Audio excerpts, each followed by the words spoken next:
Harga emas meluncur deras dan kali ini level 2600 sepertinya terancam. Dalam beberapa waktu ke depan kita mungkin akan melihat areal tersebut disentuh atau bahkan ditembus, teman-teman. Satu hal yang mungkin kita bisa bilang ini adalah ancaman, yaitu kaitannya dengan geopolitik yang bisa dibilang cukup mereda, walaupun kita masih punya satu poin lagi, Ukraina ataupun Rusia. Nah, cuman masalahnya adalah dari pola kenaikan yang sudah ada kemarin, memang sangat wajar karena sisi teknis 6 hari berturut-turut, bayangkan dia mengalami rally dari sejak 15 November dan baru selesai hari Senin pagi 27.20, kemudian dia terjebak dengan penurunan yang cukup drastis 27.70 sampai ke 26.05 tadi pagi. Oke, kita lihat untuk malam nanti apakah akan terjadi skema yang sama atau justru akan terjadi rebound yang cukup besar. Tapi satu sisi catatannya adalah kita belum melihat data ekonomi yang cukup besar untuk malam nanti. Setidaknya sabar sampai tunggu besok malam. Nah, kita lihat dari US dollar ataupun US Treasury yield berikut ini. Seperti yang terlihat di sini, teman-teman, jawabannya adalah kaitannya dengan tekanan yang terjadi pada emas, bukan karena kenaikan ataupun penguatan dari US Treasury yield ataupun bahkan US dollar. Ya, seperti yang terlihat grafik daily candlesticknya ditutup dengan bearish, artinya tekanan terjadi pada US Treasury yield-nya, lalu kemudian juga terhadap US dollar. Nah, seperti yang terlihat juga penurunan ya atau bearish candle, walaupun kalau kita perhatikan memang pagi ini berhasil dibuka dengan gap up. Ini kaitannya dengan kebijakan Trump yang mengumumkan tarif. Oke, kembali ke US Treasury yield terlebih dulu. Kalau Anda perhatikan dari pola pergerakannya, jelas ini hampir mirip dengan apa yang kita harapkan. Jadi ya at least penurunan ini masih berdampak signifikan dan mungkin akan berlanjut sampai ke level 4,2%. Ini adalah level support yang terdekat, tapi hati-hati juga kalau misalkan data ekonomi nanti malam, new home sales ataupun consumer confidence-nya relatif lebih tinggi ataupun lebih kuat, maka kita akan melihat dia pull up kembali ke 4,335. Berarti ya satu sisi dia bullish ataupun dia kesempatan untuk bearish, itu masih tetap terbuka. Oke. Untuk sementara waktu, kalau misalkan kita perhatikan dari grafik H4, kelihatannya juga relatif tertahan untuk level support yang sama ya. Cuman di sini karena memang dia sudah mengalami penurunan, maka resisten 4,325 inilah yang akan menjadi batasan kita. Jadi kalaupun dia pull up, maka diharapkan terjadi penurunan berikutnya. Nah, semoga saja ini akan tetap berlanjut sampai at least besok ya. Tapi juga hati-hati karena kecenderungannya US dollar mengalami kenaikan, sehingga kemungkinan US dollar perlu tenaga ataupun perlu alasan untuk dia melemah kembali. Selama US dollarnya masih tetap kuat, maka pergerakan yang juga berlawanan arah ini, kecenderungannya kita tidak bisa meraba apakah yang terjadi pada status US Treasury yield-nya. Tapi untuk sementara waktu sih, kelihatannya kenaikannya akan relatif terbatas untuk US Treasury yield. Berbeda cerita dengan DXY ataupun indeks dolar, kita mungkin bisa berharap setelah terjadinya gap up tadi pagi, dia sedang turun, tapi yang dikhawatirkan adalah menutup gap sementara. Artinya ada kecenderungan dia hanya sekedar melintas ataupun koreksi dulu sebelum nantinya dia akan kembali naik ataupun menguat. Tapi dengan catatan data ekonomi tentunya. Dan juga termasuk efek akhir bulan yang kecenderungannya memperkuat atau mendukung penguatan US dollar. Ya, kalaupun itu terjadi, misalkan memang benar ternyata lebih cepat karena memang hari Kamis dan Jumat mereka libur, berarti saya berharap kejadiannya kemungkinan akan terbatas sampai mungkin di malam hari ya, sekitar jam 11 ataupun jam 12 malam. Tapi itu pun dengan catatan, entah hari ini atau besok, ini masih tetap ambigu. Sementara itu kalau kita perhatikan dari pergerakan US dollar, yang cukup menarik kalau lihat dari grafik H1, jelas ini terjadi penembusan trendline ya. Setelah kemarin kita sempat bahas di live streaming, begitu dia tembus, maka dia berubah tren. Dan ini persis dengan terjadi apa yang pernah terjadi di sebelum-sebelumnya.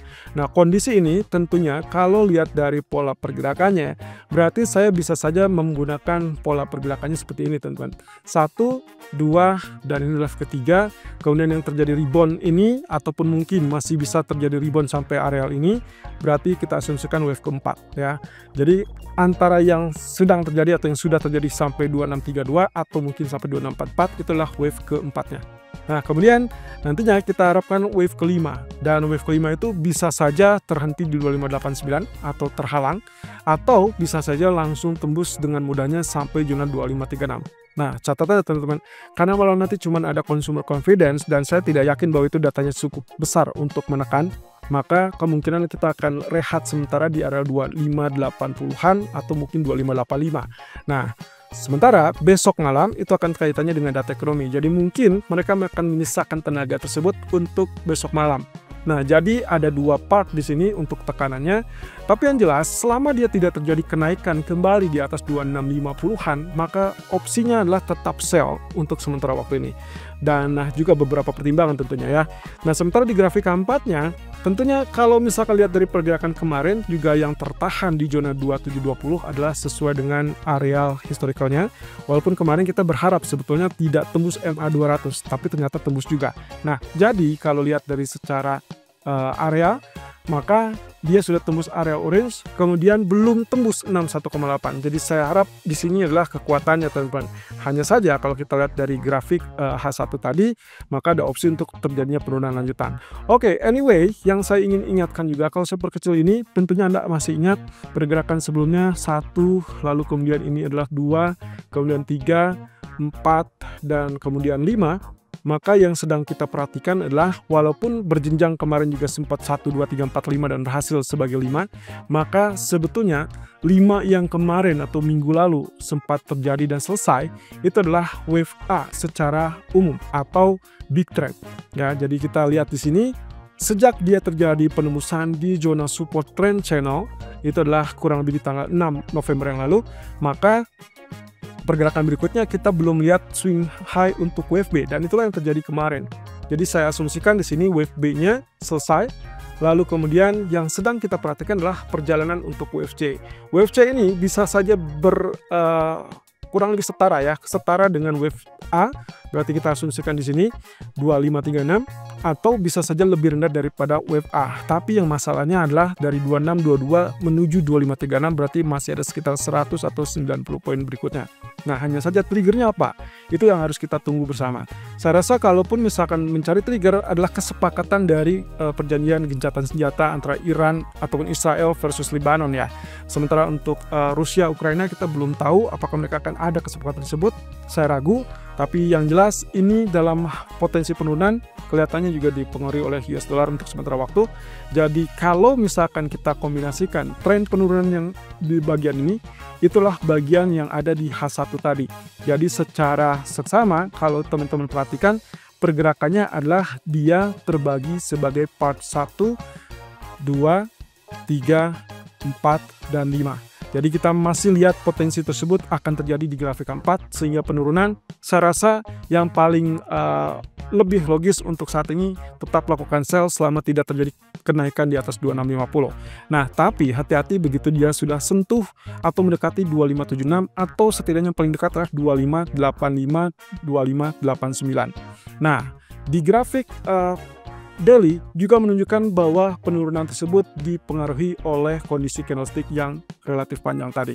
Nah, sementara untuk pound sterling sendiri, kita kembali melihat ancaman terkait dengan bearish ataupun tekanan, yaitu terkait dengan dampak dari bearish flag ya, atau bearish rectangle yang kemarin. Nah, ini ditunjukkan dengan gap up kemarin ternyata tidak berhasil. Sebetulnya di sini kita bisa atau mungkin saja akan terjadi ancaman terkait dengan double bottom. Ini kelihatannya masih bertahan, teman-teman. Jadi nanti kita akan coba perhatikan apakah nantinya dia berhasil untuk terjadinya double bottom tersebut. Berarti kalau misalkan iya, berarti dia akan tembus 2596 atau 1.2596. Itu berarti di atas 1.2600. Berarti sebaiknya Anda prepare buy kalau tembus 1.2600. Sebaliknya, kalau ternyata yang terjadi adalah zigzag seperti ini, maka yang akan kita lihat adalah penembusan ke bawah, dan itu berarti Anda pertahankan sell. Oleh karenanya skenario untuk hari ini kami lebih melihat opsi sell jauh lebih mendukung daripada buy, dikarenakan daily candle-nya juga terjadi doji candle ya, dan itu juga dipengaruhi oleh dampak dari pengumuman Trump terkait dengan tarif. Nah, sementara kalau kita lihat dari crude oil, ya, mohon maaf, ternyata kenaikan kemarin kembali gagal. Dan tentunya persis dengan apa yang kita khawatirkan ya. Dia gagal kembali tembus di atas 7150. Dan itu juga kalau kita lihat dari grafik daily, berarti gagal untuk tembus zona coklat yang sudah beberapa lama ini menanti di situ. Nah, jadi kalau kita lihat dari polanya, candlestick-nya bearish engulfing, maka penurunan tersebut bisa saja terjadi kembali, apalagi dengan redanya geopolitik, maka kemungkinan area 66 ataupun 67 sangat terbuka untuk terjadi. Oleh karenanya di grafik 4 pun kami lebih refer untuk kembali turun sampai area 66. Jadi berapapun arealnya, 69 ataupun 70, selama tidak tembus di atas 71.50, itu masih tetap berpotensi mengalami penurunan.